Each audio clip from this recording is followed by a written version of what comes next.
حافظ عاصم منیر صاحب نے بھی یہ آیت پڑھی، اللہ تبارک و تعالیٰ نے ان کو حافظ قرآن بنا دیا۔ حافظ قرآن بننا، قرآن مجید کو اپنے سینے میں محفوظ کرنا، یہ عام بات نہیں ہے، بہت بڑی بات ہے۔ یا ایھا الذین آمنوا ان جاءکم فاسق بنبأ فتبینوا ان تصیبوا قوما بجہالۃ فتصبحوا علی ما فعلتم نادمین۔ اللہ فرماتا ہے اے ایمان والو، جب تمہارے پاس کوئی فاسق خبر لائے تو اس پر یقین نہ کر لیا کرو، بلکہ اس پر تحقیق کر دیا کرو اور اس کو آگے پھیلا نہ دیا کرو۔ جیسے اس موقع پر سوشل میڈیا پر چھوٹی چھوٹی باتوں کو پھیلا دیا جاتا ہے، حقیقت اور ہوتی ہے اور جھوٹ پھیلا دیا جاتا ہے۔ فرمایا پہلے تسلی کر لیا کرو پھر پھیلا دیا کرو۔ اگر ایسے جھوٹ کو پھیلاؤ گے تو تم ایسا نہ ہوگے جھوٹ پھیلانے کی وجہ سے بعد میں ولو کنہ تو بعد میں تمہیں شرمندگی کا سامنا کرنا پڑے۔ فاسقون بنبأ فتبینوا ان تصیبوا قوما بجہالۃ فتصبحوا علی ما فعلتم نادمین۔ سبحان اللہ۔ قرآن کہتا ہے کہیں ایسا نہ ہو کہ تمہیں بعد میں شرمندگی کا سامنا کرنا پڑے، اس لیے کوئی خبر بھی تمہارے پاس ہے تو اس کو پھیلاؤ نہیں، کیونکہ جھوٹے لوگ جھوٹی خبریں پھیلاتے ہیں اور پروپیگنڈا کرتے ہیں اور اچھے لوگوں پر وہ الزامات لگاتے ہیں۔ یہ اب کا سلسلہ نہیں، یہ روز ازل سے چلا آ رہا ہے، حابیلوں کا دن سے چلا رہا ہے، قارون اور موسیٰ سے چلا رہا ہے، فرعون اور موسیٰ سے چلا رہا ہے، یزید اور حسین سے چلا رہا ہے، ابو جہل اور ہمارے آقا صلی اللہ علیہ وسلم سے چلا رہا ہے۔ ایک طرف حق والے تھے اور ایک طرف باطل والے تھے۔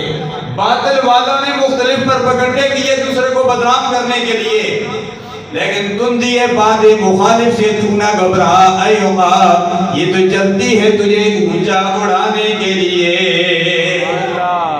کتوں کا کام ہوتا ہے بھونکنا، اور جو سمجھدار ہوتا ہے اگر وہ بھی آگے سے بھونکنا شروع کرتے ہیں، ان کے ساتھ لڑائی کر دے تو پھر اس میں اور اس میں فرق نہیں رہتا۔ لیکن جو سمجھدار کتے ہوتے ہیں نا، وہ سمجھدار کتے بھی ایسے موقع پر نہیں بھونکتے۔ میں اس کی مثال آپ کو دیتا ہوں۔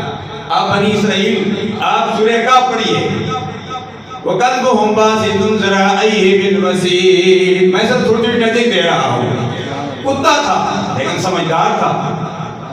اس اللہ کے ولی نے کہا کہ تو بھونکے گا ہم پکڑے جائیں گے، نہ میں بھونکا دینا میں ڈونکا دینا میں شور بجاواں مت وریا دے لڑ لگیا میں بھی بخشیا جاواں۔ کتے کا یہ عقیدہ ہے کہ اللہ والوں کے ساتھ میں لگ جاؤں گا تو میری بخشش ہو جائے گی۔ حقانی نہیں کہتا، قرآن کہتا ہے کہ اس کی بخشش ہوگی، اور قیامت کے دن وَيَقُولُونَ سَبْعَةٌ وَثَامِنُهُمْ، 7 اصحابِ کہف ہیں، 8واں کتا ہے، قیامت کے دن جنت میں جائیں گے، کیونکہ اس کتے نے اللہ کے ولیوں کی صحبت اختیار کی۔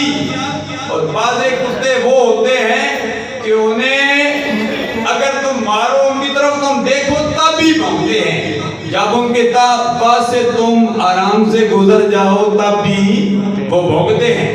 ان کتوں کا بھی اللہ تبارک و تعالیٰ نے نویں پارے میں ذکر کیا۔ بلم بغرا کا مثال بڑی مشہور ہے، جو موسیٰ کلیم اللہ کی دعا سے بہت بڑا مقام ملا۔ بعض قوم اپنے مقصد کو بلا دیتی ہیں، موسیٰ کلیم اللہ کی وجہ سے ان کے شاگرد ہیں، بڑا مقام ملا۔ بعض دفعہ شاگرد بھی کتے بن جاتے ہیں، تو وہ شاگرد بھی کتا بن گیا۔ اللہ تبارک و تعالیٰ نے بلم بغرا کے متعلق فرمایا اے موسیٰ کلیم اللہ غم نہ کیجئے، فرمایا ان تترکہ یلہث او تترکہ یلہث، فرمایا کتوں کا کام ہے بھونکنا، اگر تم ان کے پاس سے گزرو گے تب بھی کچھ بھی نہ کہو، نیچے سے سر جھکا کے گزر جائیں گے، او او او کریں گے، اگر تم اس کو چھیڑو تو پھر تو انہوں نے بھونکنا ہی ہے۔ کتے کا کام ہے بھونکنا۔ اللہ تبارک و تعالیٰ فرماتا ان کی مثال یوں ہے قلوب یفقہون بہا او آذان لا یسمعون بہا ولہم اعین لا یبصرون بہا۔ اللہ فرماتا ہے یہ دل سے بھی اندھے ہیں، فرمایا ان کی آنکھیں لیکن آنکھوں سے یہ دیکھ نہیں سکتے، فرمایا کان ہیں لیکن ان کانوں سے یہ سن نہیں سکتے۔ لہم لهم قلوب لا يفقهون بها ولهم أعين لا يبصرون بها ولهم آذان لا يسمعون بها. اللہ تبارک و تعالیٰ نے اس بدن بورا کو کتے کی مثال دی ہے. فرمایا اولئک کالانعام بل هم اضل. فرمایا یہ جانور ہیں. اللہ فرماتا ہے یہ جانوروں سے بھی بدتر ہیں.